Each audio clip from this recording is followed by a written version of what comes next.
Hello, hello, hello. Welcome to the Unmasked. I hope that you all have had a great start to your week. I am Michelle Harris, and I am a holistic health and happiness strategist where I help leaders like you to walk into your purpose, whole mind, body, and spirit, and to be able to lead with intentionality and purpose. So, welcome to the Unmasked. But I want to start out today to talk about people pleasing because we love to be loved, right? We love to have affirmation. We love to have community. And many times people love to say they're going to keep people in their corner, that they need that support. They need their supporters. They need that community. And sometimes whenever you are a person that seeks sometimes approval for others, or you have a hard time saying no, or you oftentimes are feeling some type of way, but you don't really express yourself.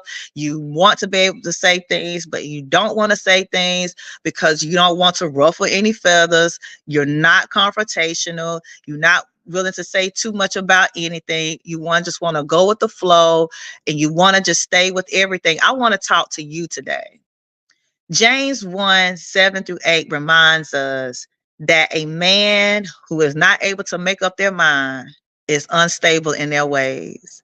And when we allow people to determine what our next move will be, when we allow people to come into our lives and we don't really take that time out to set the boundaries, we have a difficult time saying no, and we want to have that acceptance. It causes that conforming, and it causes you to be unstable. And I want to read, it says, and I want to read it says that verse 7, it says, when you are half-hearted, I'm reading a Passion Translation because it brings it out a little simpler and clearer. It says, when you are half-hearted and wavering, it leaves you unstable.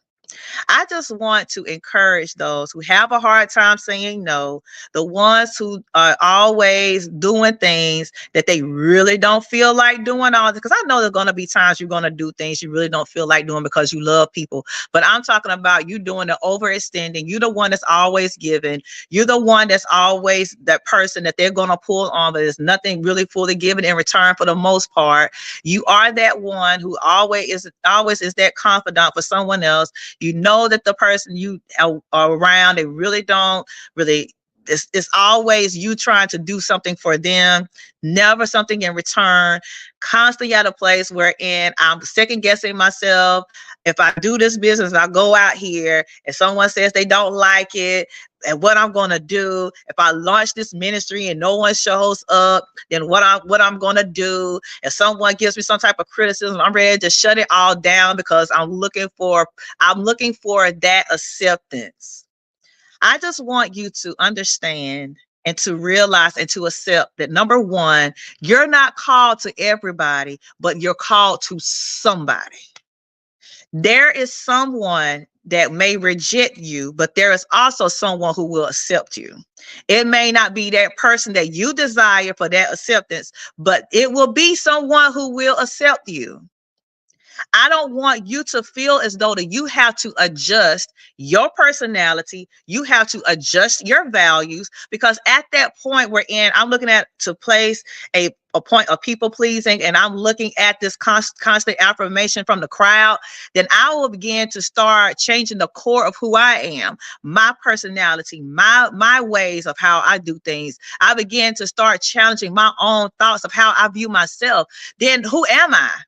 Because I'm not allowing myself to be defined by God and who I am and the core of who I am. I'm allowing other people to define me. I'm allowing other people to tell me who I am. I'm allowing other people to tell me my worth. But you are already made worthy when you were created. I want to remind you that. And the thing about it is, just like when Jesus, whenever he was coming into that town and everybody was trying to throw all those leaves and was throwing the palms, all those palm leaves and all the stuff, talking about holy, holy, here's the king coming in. And then not even a few days later, they're hollering, kill him. There are people that's going to be, can you imagine? If we tried to please all these people in the world, you think about trying to have a fish fry like Jesus did back, like, oh my gosh, somebody be like, oh gosh, it was good, but it could have been a little more crispier. Or, I mean, they served flounder, but I wanted tilapia. Or, it's always going to be something.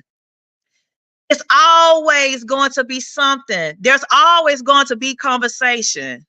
So let the conversation be, I did something, as opposed to me talking about, well, because I'm just going to be, oh my gosh, she keeps talking about something, or he keeps talking about this, and he's not doing anything, or they out here doing it, they're going to think there's something. They're always going to have something to say. It's always going to be people that's going to talk. You see, I'm doing this across the screen. They're always going to talk. And there's some people that's just not going to like you for exist. They don't even know why. There are people that don't even like me, that I have not even interacted with you. I have done nothing to you for you to not like me. It's just because I exist. But exist. You're here. You're here. And I'm not going to pull down my shine and take it off what I do and what God has called me to do for you. You're not paying one bill. You're not able to get me into heaven or hell. So why are we worried about the opinions? Why is it a hard time for us to say no and to set boundaries? You have to be solid in your foundation of who you are. You have to be solid in your values. You don't have to be with the crowd. Be willing to stand out. You don't have to go with the trends. Trends come and go. Opinions come and go. And that's just what they are. They are opinions. So how do I move past this? First and foremost, accept the person that you have been created to be in the totality. You were destined to be different. You were supposed to be different. You weren't supposed to be like your sister. You weren't supposed to be like your mother. You weren't supposed to be like that popular girl in school. You were not supposed to be comparing yourself to anything but what God has called for you to do. So we can no longer compare ourselves to other people. We don't know what's going on behind the scenes, because we have a lot of people out here who are saying a lot of things of what they want to do, a lot of things of what they have done, and they are dealing with a whole lot behind the scenes. You don't know what they had to go through to get to where they needed to be. So do not deny us. Knock off your journey and your process. Accept the totality of who you are, that individual. It may not be main stage, but it's for somebody. So accept yourself as different. Accept that quirkiness thing about you. Accept that thing about you that makes you different, and take it on. You were never meant to be the next, but you were meant to be you. Secondly, begin to practice so much of what we preach to other people. We got to start putting those simple things into practice. We will tell people to love themselves. We need to love ourselves. We will tell people to do you. We need to start doing us. We encourage so many people to say, walk in your gift. Start walking in yours.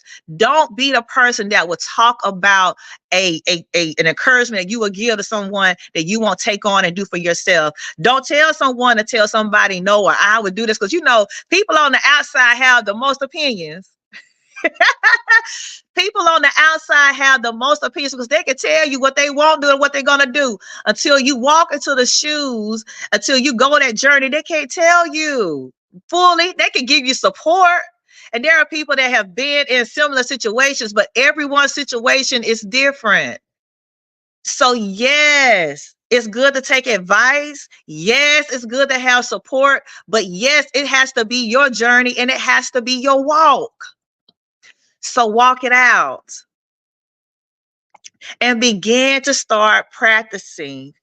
What is it that are my values? What is it that's important to me? And I began to start implementing those things that are important to me. And I set up the boundaries and parameters of what's going to be my path that I'm going to have for my life. What are going to be the parameters and the boundaries that I'm going to set for my life?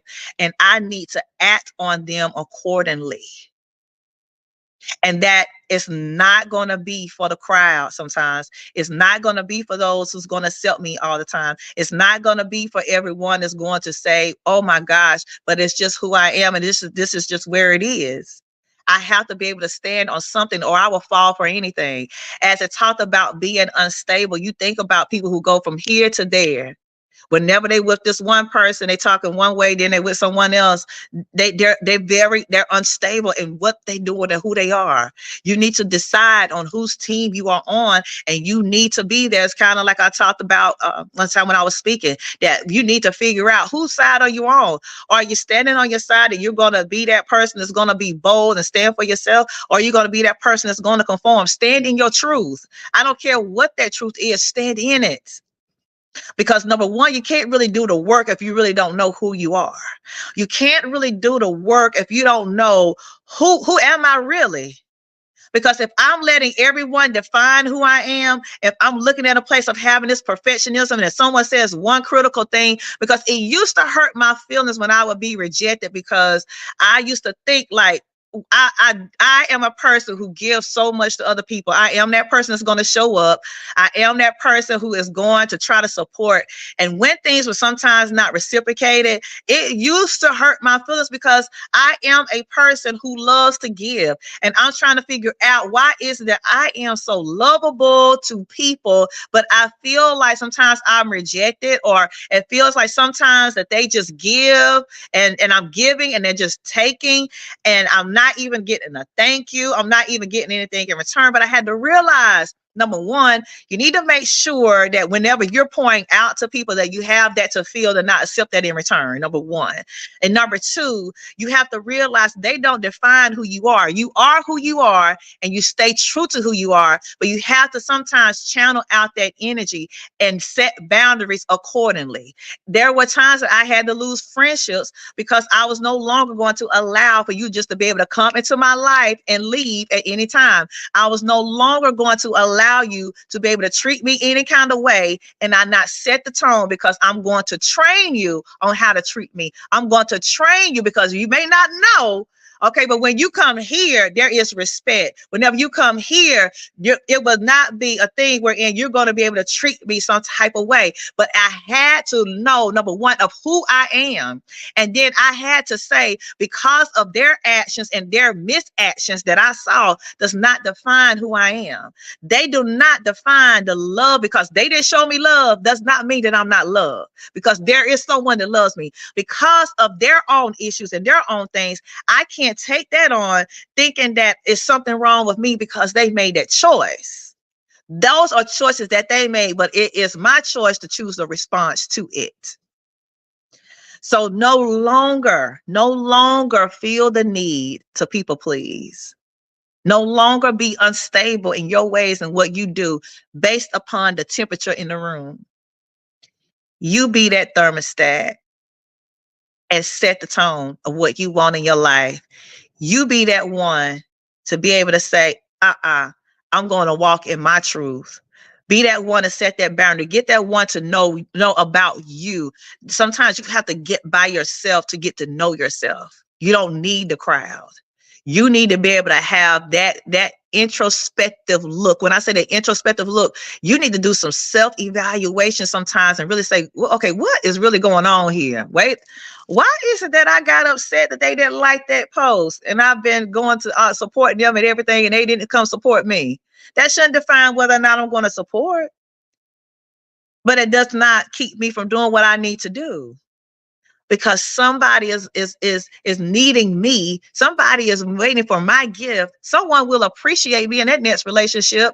Someone at that next career, my boss may have treated me some type of way, but that next boss is going to appreciate the gift that I have. I can't define myself by that boss. I can't define myself by that person that mistreated me in that relationship. I can't define myself because they didn't give me the amens and the claps and the congratulations. That does not define me. What defines me is that I'm walking in purpose, that thing that has been put in me, and I'm walking it out. And then I set the boundaries in place for success as opposed to failure. I have to set my environment up, knowing that even though I know people who are my Judases. You think I don't have discernment and know the people that don't like me? It's okay. Don't like me, but I still love you and hug on you. I will still treat you like I don't even know and still love you because it's a non-factor. Because when you begin to start realizing getting stable in who you are, it's kind of like darts coming at you and they coming and it's trying to hit you, but you still stay in that firm foundation. It's like whenever the little pigs coming in and trying to hit those houses and blowing on that wind, when you have that foundation, you that brick house, nothing will be able to break that thing down.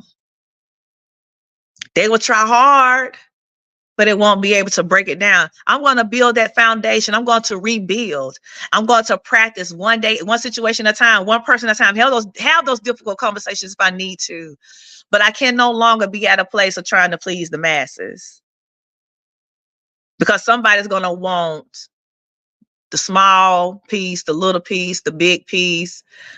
I didn't get the biggest piece of fish. Somebody gave somebody 2, somebody gave somebody 5. You know, Jesus trying to just feed the people with 2 fish, 5 loaves of bread. Then the bread, some people gonna say it's molded. Some people gonna say, well, I wanted a roll. Some people, like, you can't. You can't. But you have to be able to walk it out for you. Walk it out for you. Right. So you all have a great, great rest of your week. Again, this is the last week to be able to sign up for the masterclass. So sign up for the Get Your Health and Happiness Back masterclass. It's going to be great. It's going to be awesome. And you're going to leave out, walking out, rejuvenated, refreshed, adjusting that crown that for the king and queen that you are, and to lead with purpose, lead with happiness, leading with joy, and going out saying, I am ready. I am ready to go, girl. I am gonna be ready and on fire because we're gonna be doing some great talk, great conversation. So be sure to sign up. Can't wait to connect with you all. And as always, always walk in purpose. See you all in the next video. And always have a great day. Bye now.